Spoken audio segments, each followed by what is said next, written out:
Marcus Spears, what can we say about a defense that holds Saquon Barkley, who I think pretty much everyone thinks is as good a runner as there is in the National Football League, to 5 yards on 16 carries? Yeah, let's get this out the way. I'm calling you G today, and I'm calling Greg McElroy Mac. All right? Okay. So here we go. G, listen, it's old school defense, man. And when I say old school, you know, a lot of guys, they are so physical at the point of attack. They create negative plays. It does not matter who you have offensively. They're going to take it away. I got to compliment their defense coordinator, Keith Butler. He made 1 point. He said Saquon Barkley will not win this game for the New York Giants. They created penetration at the line of scrimmage, and obviously Watt and Bud Dupree and Cam Hayward, all of those guys had really good games. But when you look at defenses play like this, and there's going to be this ongoing question of, can this defense carry them? Yes. If Ben Roethlisberger and this team can put up 20-something odd points, high 20s, 30 points, it's going to be extremely hard for teams to beat them with this defense who is creating negative. They created 12 negative plays last night. Saquon Barkley had 29 yards on 20 carries. Again, Saquon Barkley had 29 yards rushing last night. That's a defense that can carry you to a championship, and they used to that in Pittsburgh.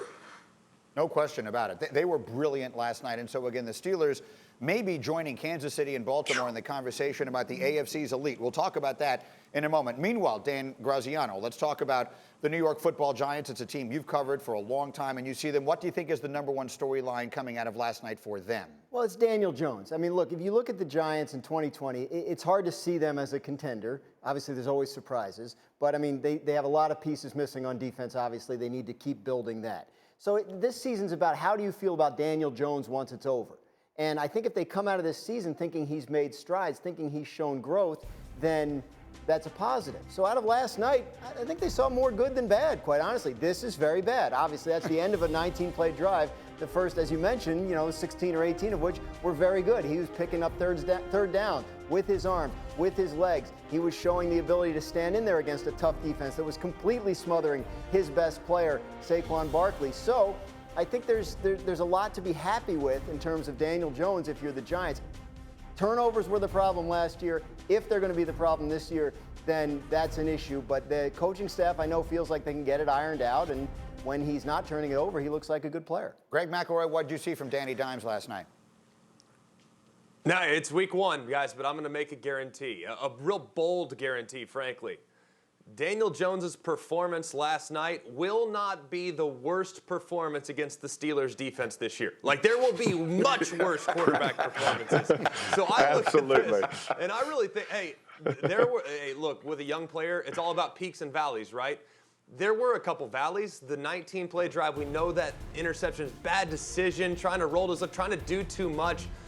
But I tell you what, outside of that, there were a lot of things to grow from, a lot of things to be encouraged by last year. I mean, goodness gracious, the guy had 7 fumbles a game, it feels like. Well, yesterday, 2 hands in the pocket. There were multiple times in which the ball could have gotten knocked out, and it didn't. So I thought the peaks actually outweighed the valleys a little bit, with the exception of the end of that 19-play drive. So I was very encouraged with the growth he displayed at the position. Again, on a night where his running back, who you figure will carry that offense all year long, did not have anything going at all.